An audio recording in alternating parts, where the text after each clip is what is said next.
Welcome to The Actor's Choice, where the actors and actresses have a chance to talk about themselves and their careers.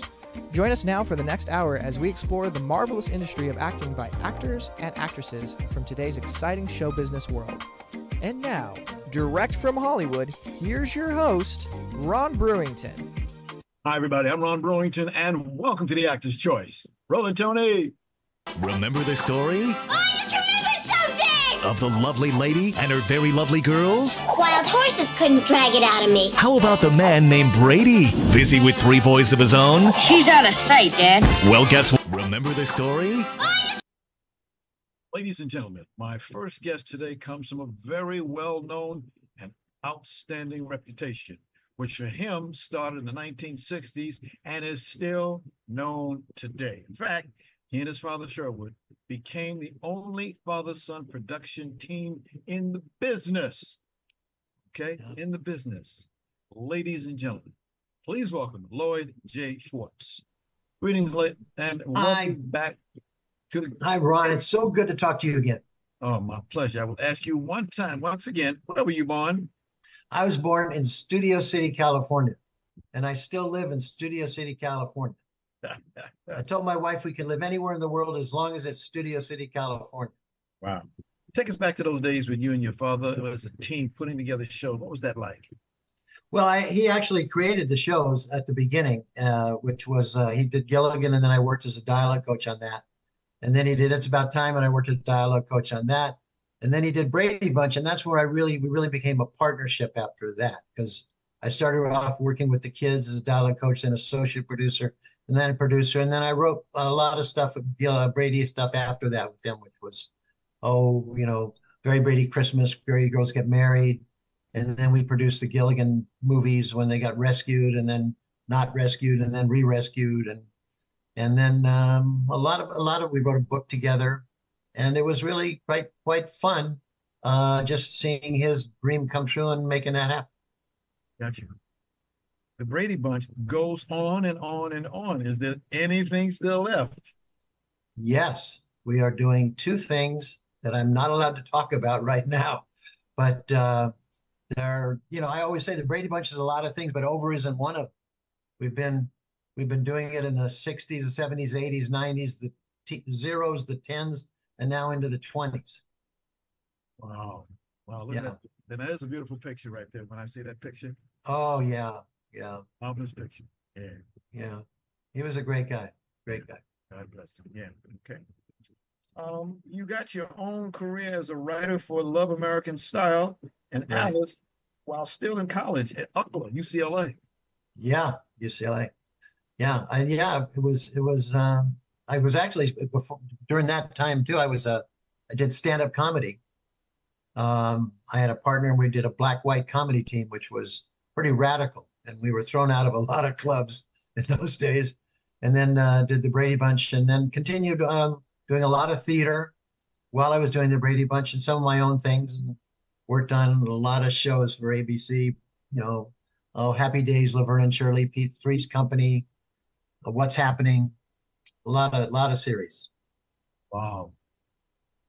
Interesting. It's interesting that when you talk about ideas, I always say, what's it like getting and then using ideas for various programs? What is that? And who is that picture right there? Who's that gentleman? That was my dad when he got his star on the roller. Yes. Ideas are interesting. I've been fortunate to be able to write in all the different medium, theater and movies and TV and books or whatever. And the idea of it comes to me like usually full blown. It's like, it's like with Dad, he said, how do I get 7 people stuck together? They can't get away. And that became Gilligan's Island. Yes. So with me, it's like, this novel I just wrote, which is called, It Might Have Been. Oh. It came to me as an idea because my grandparents were probably in arranged marriage. And I said, well, wouldn't that be interesting if you were forced to marry somebody and you were in love with somebody else? And then how would all that work?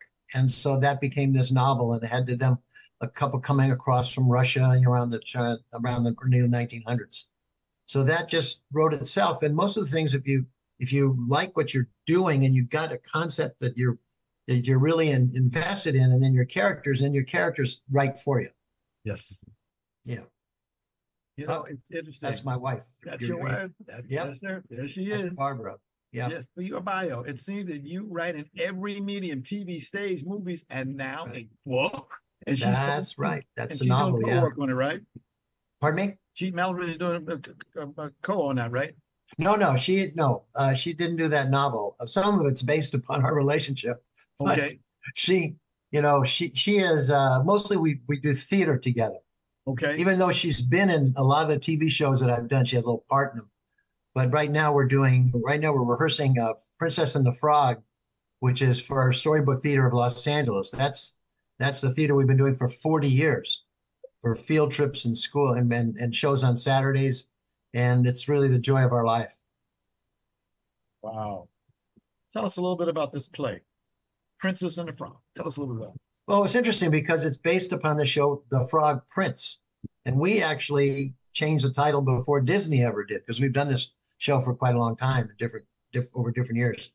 And it's that famous story where the prince, messes up and stuff, and the fairy says, "Hey, listen, you got to be taught a lesson." So she turns him into a frog, and he can't become a prince again unless he does something really good. And then the princess is there, and she has to, and she kisses him because he's done something good, and he turns back into a prince. But we always tell a lot of lessons with that. Like, for example, you have to do good things. The first song it's a musical. First song is doing good, and then he sings it looking good because that's all he cared about, and then he learns his lesson, and it's really a lot of audience involvement. The kids have a great time, and this has won awards, this play. Look, I've seen that picture there before. Yeah, there we go. Okay. All right. Again, that location is 33333 3333 Cahuenga Boulevard West, LA 90068. Now, this is going to be Saturday, February 15th? We open this Saturday, February 15th at 1 o'clock.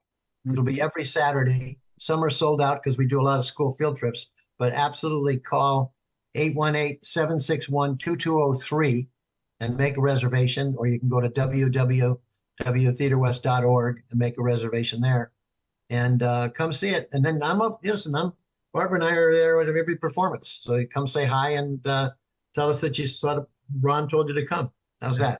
How's that? You guys, you do, as we always say, where I come from, out of one bad thing and back into another. You, as a 41-year, tell us about that 41-year task that you've been doing, please. 41 years. Barbara came from the Minneapolis Children's Theater, and we had a son who was 3 or 4, and we said, let's take him to Children's Theater. And we couldn't find any we liked, and so she said, let's do a play. And I didn't know it was going to turn into this. So we did Little Red Riding Hood, and it was a success. And then Theater West said, come there and do it there. And then they said, do a season. And we've been there ever since. And now we have 18 or 19 different plays. They're all musicals, usually fairy tale based, so, and the audience has responded to them. And now there's not a performance that we do where a woman doesn't come usually and brings her kid, because she came when she was there. I'm waiting for it goes to the next generation. And she said, no, I came when I was a kid. Now I bring my grandchildren. I don't know. I don't know if we're going to get there. Your great grand, maybe great grandchildren. But it's fun for adults love the plays too, because the kids get involved and they just love seeing them on stage and doing stuff. It's great.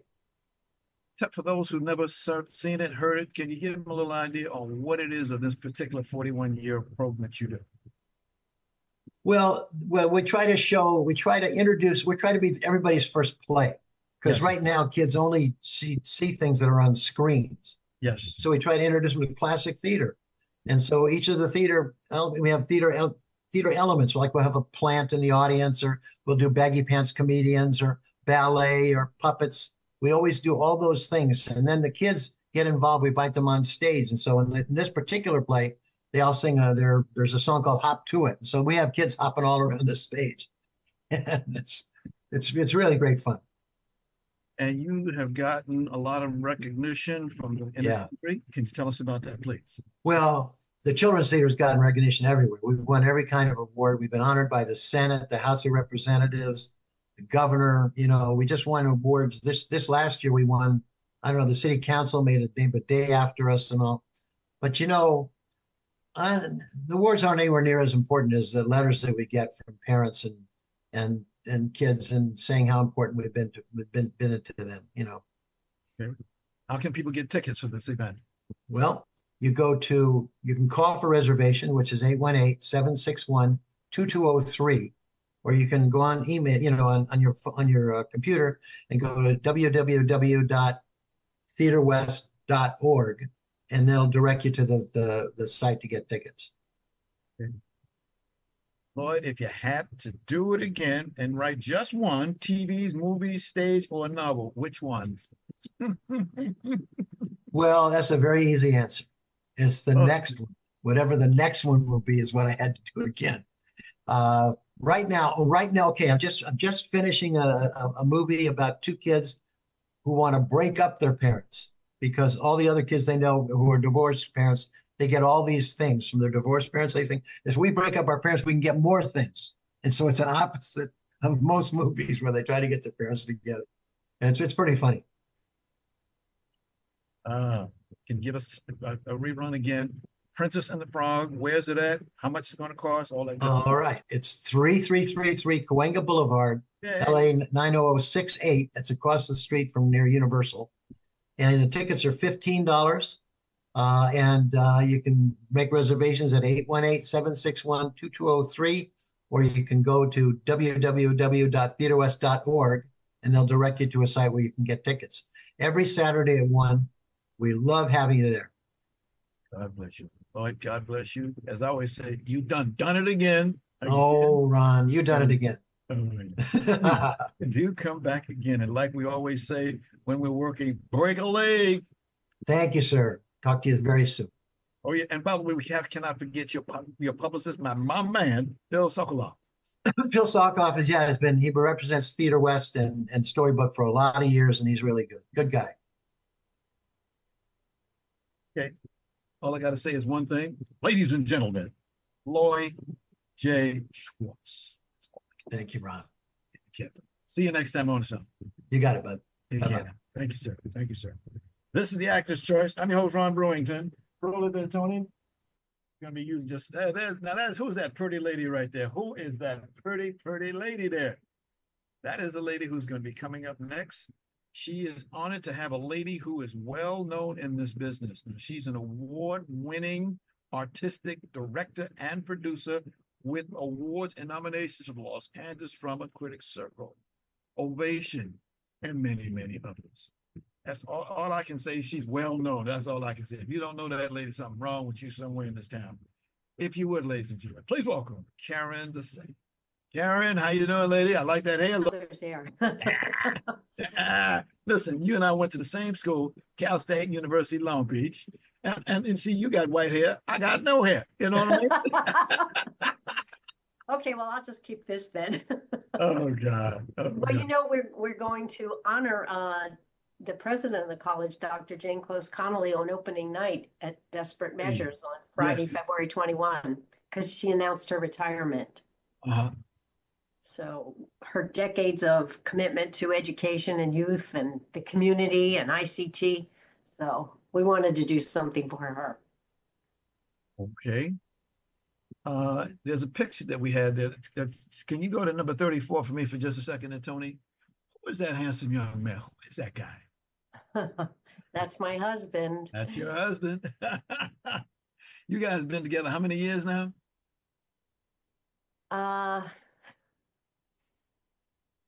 32. That's not love. That's love. That is love. Go for it, girl. That is marvelous. Marvelous. How did you get out here at CIT, or the International City Theater? How'd you come out here to that? How did I come? Well, I'm from New Jersey, right? You from Jersey, 30, okay. You bet. I'm from New York City, Harlem, to be more specific. Yeah, well, Camden, New Jersey. So Yeah, I understand. pretty dangerous city when I was there. Still is then, and it is was now. I know. Uh-huh. But I was a minority there. And, but my ex, his parents were from California. That's where he grew up. So that's how we got to California. And then, you know, and then I didn't get to go to college right out of high school, although I worked very hard to do that. I spoke at graduation, and I was raised to be very independent. So here was my big mistake, which I try to share with young people. Yes. I had partial scholarships for college, and I had started working at 15 to pay to live at home, but I was saving every penny I could to go to college. And then I didn't have enough, you know, and I didn't know what to do. So I thought my dream was over, and got married at 18, you know. That was a lot of pressure from my mother as well, you know, at that time. So I never gave up the idea of going to college. And when I got here and started college, and my in-laws were like, "Oh, you should study business. You'd be really good at business," because I did that. And so I got my real estate license, and then I said, "No, I'm working on my degree." And then I went back and took a theater class, because I took theater in high school. I made myself do it because I was too shy. But I'll tell you, one of the things growing up in inner city and, you know, going to bed hungry, I know what that is. Yes. But you know what saved me? There was arts in the schools, art and music. And, Yes. you know, through junior high school, you had to take art and music, you know. And it was not till I got to high school that you had to choose. And I decided theater because I was too shy. And that's why International City Theater has such a strong commitment to education. We have a lot of, you know, 6 education programs, because I know what that means. And I want to provide access for all. I think that's vitally important for our society, for our youth, for our nation, you know, so, and even more so.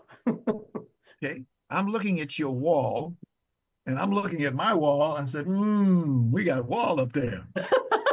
We need to. Now, I need to talk to you, because you need to have in this town, a star on the Hollywood Walk of Fame. You should have it. Oh, Ron, that's so kind. It's real. It's real. Don't get no more than that. Caryn, you've been around a long time, seen a lot of people.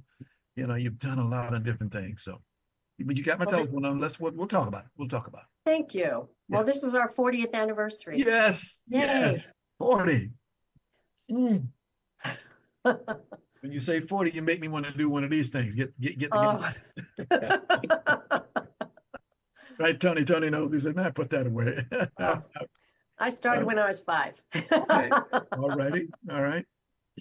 Tony, can you go to number 35A and take a look at this? Is the inner city. Look at that, folks. Look at that stage. Isn't that marvelous? That is marvelous. Here you are sitting all around the stage. Marvelous. You're close. Yes, it's intimate. It feels intimate for a mid-sized theater. Yes. Got you. Can you go to the next page, the 35B, Tony? Now, this is different stage, different kind of stage. Oh, that was one of our education programs it's a free Saturday program for families. It's a 1-hour program that we do 5 times a year, different shows, to introduce. This is geared to elementary and middle school age children. It's interactive. You see, to get some of the kids up there, and storytelling, help them understand what live theater is, you know. You've done a great doggone thing. I got, you know, when I first met this lady, she tells me, she's down here, ladies and gentlemen, in Long Beach. Now, when I told her, I said, well, I was in Long Beach, even though I'm from New York City. I was in the Navy, Long Beach Naval Station, Battleship, New Jersey. Had a good time down there. Folks, if you've never been to Long Beach, get off that disc and go down there. It's beautiful down there. Marvelous. It's a great city. Yeah. Wow. And then, of course, I got a degree, a bachelor's degree at Cal State University, Long Beach, in broadcasting. So you know how I feel. and you put it to work. Yes, ma'am. What happened? Good for you. Yeah. Right. You're busy. You got a certificate from Royal Academy of Dramatic Art in London. You've done a lot of things. I'm passionate about arts and education. Wow. Tony, could you please show us 35C for a moment? Now, there's another theater. There's another theater. That looks good from the outside and the inside. How many famous people do you get a chance to talk to, see, and do? Well, let me just tell you, Pedro Pascal, Okay. we used to go by another name, did a show with us in 1999, one of our last shows we did on campus at City College. Because in 1999, we were running both theaters, so on the campus where we started and downtown Long Beach. And he did Orphans with us. And he did an interview with Variety that was so touching. I had to write down the quote because he talked about working on Broadway and elsewhere. And he said one of his best experiences ever was working at International City Theater. Marvelous. Marvelous. Tony, would you please show this lady number 36 for a moment and see if she recognizes this one? Ah, look at that. That's our upcoming show. All right. Tell us about it. Well, Desperate Measures is based on Shakespeare's Measure for Measure. It's a musical comedy, and it's got a sheriff and a priest and a governor and a saloon girl gone good and a nun out of the habit. So a colorful cast of characters. Look, How can we get tickets? I'm happy to give you tickets. No, I know that, but I mean for the people out here, other people. Oh, I appreciate how do we get tickets? You can Yes. Go to our website, which is ictlongbeach.org. Can you hear me? Yep, loud and clear. ictlongbeach.org or call 562-436-4610. 562-436-4610. All right, you do that very well. Here's another one, The Violin Maker. Oh, that's a really uplifting, powerful play. The Violin Maker is going to be an American premiere. Yes. It's based on the stories of the violins of hope. So it's a powerful and uplifting play. Okay. And I'm going to direct that one. Oh, okay. What don't you do? Well, my MFA is in directing, and Okay. and usually I always direct one show. Sometimes I say, oh, I want to do these two, but usually I'll let it go. And it's really important to have other directors and artists, once, here they have different perspectives. That's really important for our audiences. Got you. This lady she does something that only very few people do. If you look at the screen, you'll see her name is in lowercase letters. She's been that way for a long, long time. That's beautiful. Beautiful. Tony, can you take us to the next one, please, sir? The Angel Next Door. That's a fun comedy, lighten it up, a romantic comedy by Paul Slade Smith. We did a show of his this past season, 2024, The Outsider. Yes. Which was a very funny comedy about the worst possible candidate to ever run for public office. So that was my social consciousness at work. And we also did What the Constitution Means to Me last year. That's just want to encourage people to think when they're voting. Excellent. Excellent. What's at stake? Yes. I heard that. The next one, Tony, 36, Charlie. Oh. Masala Daba. Yep. That's a world premiere by Wendy Graff. I directed one of her world premieres, Exit Wounds, a couple of years ago, which was a beautiful play. Masala Daba is an Indian spice box, and it's about an Indian African-American family, blended family, that reveal their stories that are inspired by their grandmother's masala daba. So, family story. Okay, sounds like a good story. Okay. All right, Tony, can you go hit me one more time, 36D? Oh, and that's the final show of the season, Miss Holmes, Miss Watson, Apartment 2B, by a hot playwright right now, Kate Hamill. And it pokes fun at Sherlock Holmes from a feminist perspective. So this is the first time ever that we're doing a whole season of premieres, Ron. I mean, we've always included premieres from, 40 years ago when we opened the theater, we did A Quiet End, that was 85 when we were doing a play about AIDS before people were really talking about it. So we've always done premieres. I did not intend to do a whole season of premieres because that's risky. And it's also a huge responsibility because that play has to have a quality production to ensure a future, you know? So we take that seriously. But let me tell you this about my audiences, how adventurous they are. Our subscription sales are up. They're subscribing to a season of plays they don't know, and they're adventurous, they're supportive, they're trusting, and I'm so grateful, you know. But it's also an investment in the legacy, our legacy in theater. You know, when you look back at the plays from history, you understand the issues and concerns of society at any given time. What are we doing if we're not investing in those stories today? So future generations can understand our world, right? Like what you said. Who was that pretty lady on screen there? Who's that other? My goodness. My goodness. Thank you so much, Caryn. Thank you. Like I said earlier, we most sincerely get a chance to talk to you. Lucy Pollock is our publicist, and we must thank her, definitely. As I always say, in your case, best wishes, but more important, break a leg. Break a leg. Thank you, Ron. Caryn Desai, thank you. God bless you. I look forward to see. I'll get back in touch with you. We will follow up and see about those things up on the wall. Okay? Thank you, Ron. Give my best to your husband, please. Definitely. I will. Thank you. This is the Actor's Choice. I'm your host, Ron Brewington. Roll it, Tony.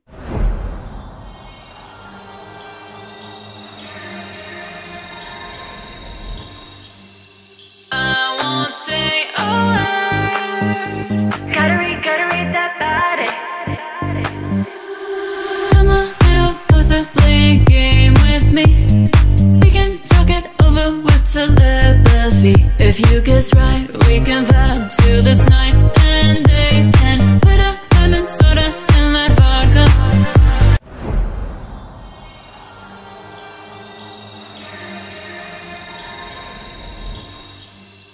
I won't say a word. Gotta read that body.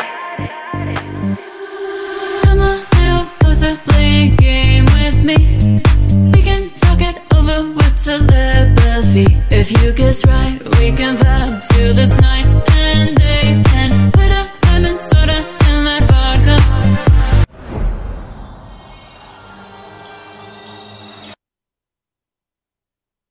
Okay, I understand that Kendra's not here. Is that correct, sir?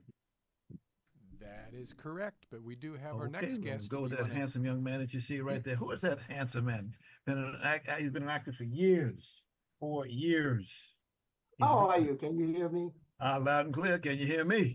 Yes, I was looking for that handsome young man and went right back to you. Uh-huh. So tell us, this is an annual Black History tribute. Tell us about what's happening here. It didn't start off as an annual. It started off as one time, and it has become an annual. It's a Black History tribute where we take the young people and we dress them up like the legends of yesterday. Uh-huh. And they have to really embody those characters We have the award-winning wardrobe lady, Marlette Nova, who came in to help us. We have, Sammy Wayne, a professional stage manager. So they're going to be surrounded by some professional people. And this is something that we wanted to give to our seniors because many of our seniors don't have anywhere to go. And so we wanted them to come and see a show where we take them back to their time, to their history. That we're going to have someone portraying Red Fox, someone portraying Moms Mabley, someone portraying Lena Horne, the OJs, Earth, Wind, and Fire, the Temptations. We're going to take them back and we're dressing these young people up as if they was them. We also have a professional dancer to come in and teach them how to dance. And then to top it off, we're going to have a tribute to Black Broadway, where we're going to take them back to Broadway with the lights and everything, doing shows like the Wiz, A Raisin, Dreamgirls. We're going to do all of those shows, Sweet Georgia Brown, shows that I did not know, but we have embodied these young people. to make these legends come to life through our children, through our future. And to top that off, we're going to show an award-winning film. What it profiles a 14-year-old kid who became an attorney, and his first case was defending his father, who had been accused of murder. And you go, where do you get all of that for? Yes, where do you? Where? And you know, I think the thing that makes this so interesting is because 95% of those children did not know who any of these people were. Wow. And so now they're learning about them by betraying them. And we are going to have some special guests there, some people who really perform those songs, even on Broadway. I can't give their name, but they're going to be there. You know, it's just going to be a wonderful time. Like I said, it was supposed to be a one-time event. Uh-huh. That was 6 years ago. Oh, so you've been doing this for 6 years now? This is a 6-year thing, you know, Wow. because the seniors call and say, what are we going to do? So they come by the busload there, just to see their history and to see young people giving back in their history. And, you know, and they can't do Usher, they can't do Beyonce, they can't do the present people because I want them to do people that, you know, Beyonce standing on the shoulders of. Really? You know, that Usher is standing on the shoulders of. So they can know that before there was rap, there was, you know, Ella Fitzgerald. Yes, amen. There was them. So they ain't created nothing. You know, I want them to be able to see history, not just see it, but become a part of it. And Excellent. what's so unique about this particular show is that giving back, all the money goes to scholarships. All the things that I couldn't afford when I was in school, that's what I promised God, if he had gotten me to a level, I was going to give back because I am who I am because of those before me. It was Miss Ruby Dee, it was Mr. Ed Cambridge, it was Woody King, it was Ozzie Davis, it was all of them took me to the side when I was a young man and taught me what I need to do and passed the baton to me to respect. And so my way of paying it back is that Wow. is to pass it on to those coming behind me. Oh, we're gonna have Al Green, the young man. Grits man, Al Green. Al Green, we're gonna have a young man that's gonna do Prince. And get this, he's only 16 years old. He didn't know Prince, but now he has embodied Prince. The young man doing Al Green just got a little movie deal, but he wanted to come back and do this. It's just going to be a trip, a wonderful trip of our history, performed by our future, relating back to our past, and doing it in the present. Outstanding. Now, this is at Dorsey High School, the theater. The Dorsey High School Theater Uh-huh. on Saturday, January the 15th. It starts, February. it starts at 2 o'clock. Uh-huh. Simply because I want people to come and watch a show and they can be home before it gets too dark. Wow.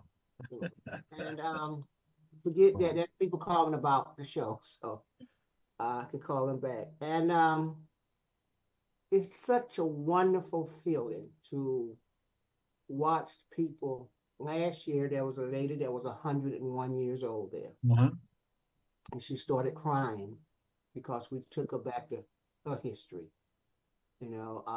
And I'm learning myself, as I said. Yes. You know, Kelly Lester was there, and she may be back this year. People don't know this gentleman. He's a very quiet guy. He doesn't, hey, look at me. No. He has done a lot of stuff. For example, he started Giving Back Corporation. Tell us about that, would you please, my brother? I started in 1997, and I wanted to give back to those who came before me. And as I stated, that during the summer, I saw so many yellow buses going to summer camp, and I couldn't go.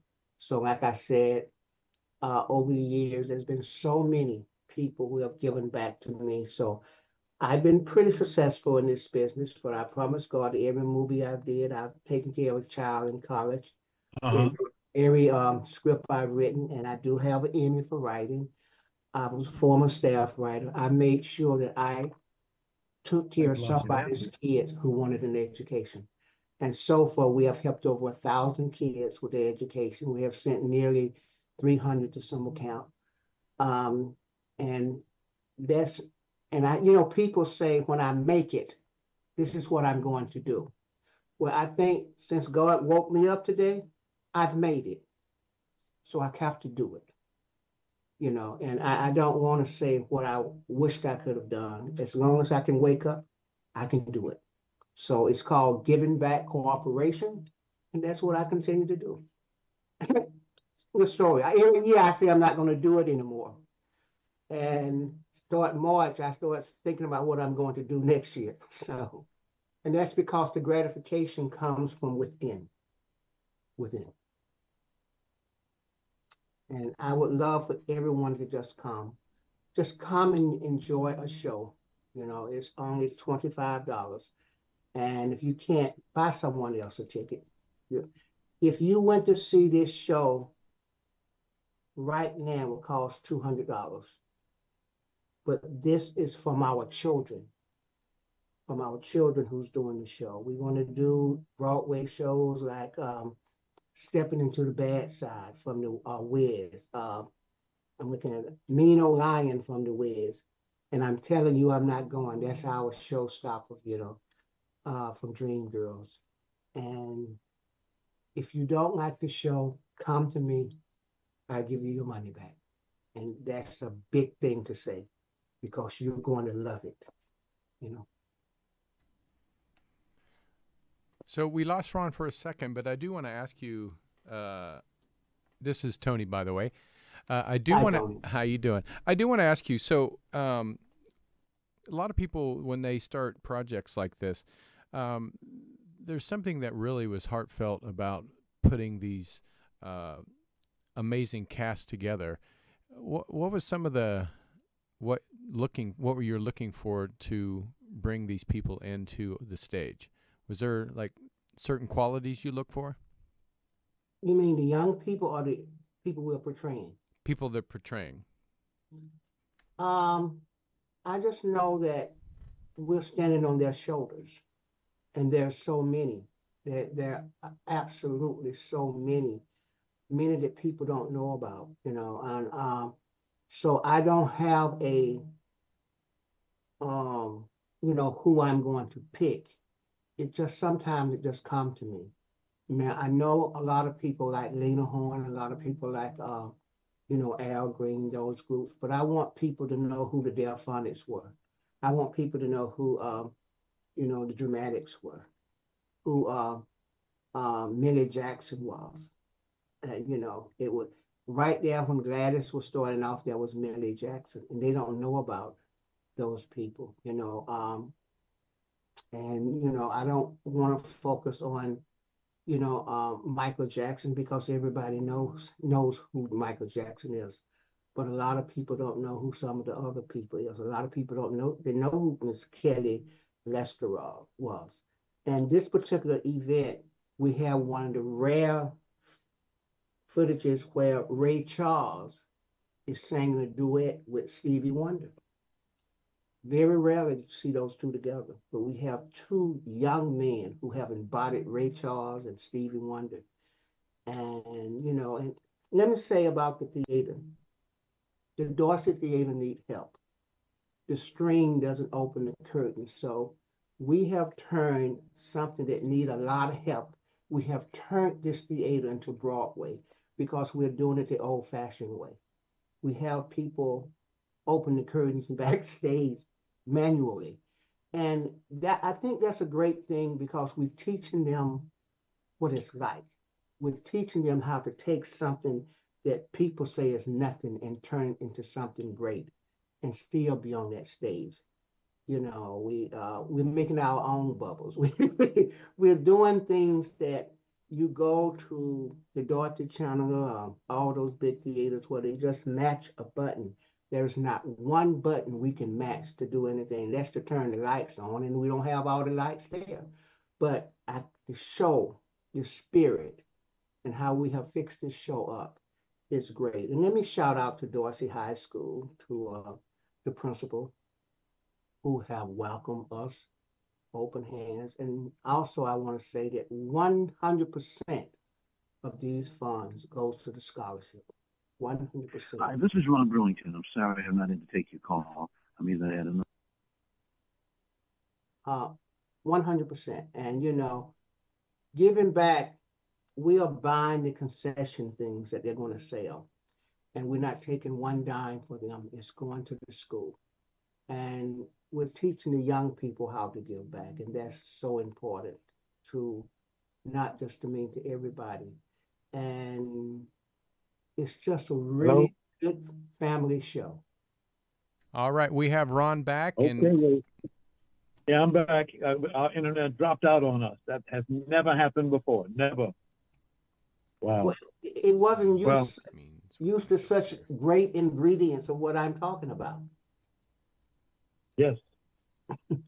Okay. Well, listen, we got 10 more minutes left, and there's a young lady who's been waiting for us. I just want to say, Ken, thank you very, very much for stopping by. You can hear me. I'll make sure you get a copy of it. Thank you. Thank you. I look forward to seeing or hearing from you soon. Thank you so much. All right, now. Telephone number 310-226-6198. That's 310-226-6198. Take care, folks. Thank you. Okay, we got another lady here today. She's an actress. She's a singer. She's a songwriter. Her name is Kendra Erika. Roll it, Tony.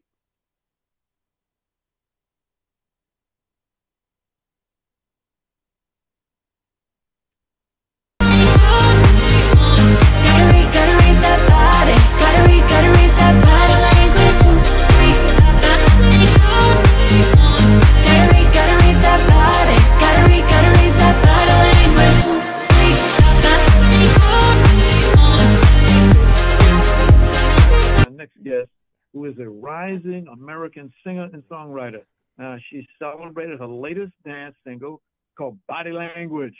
Oh, that was good. The song has over 1.5 million YouTube views.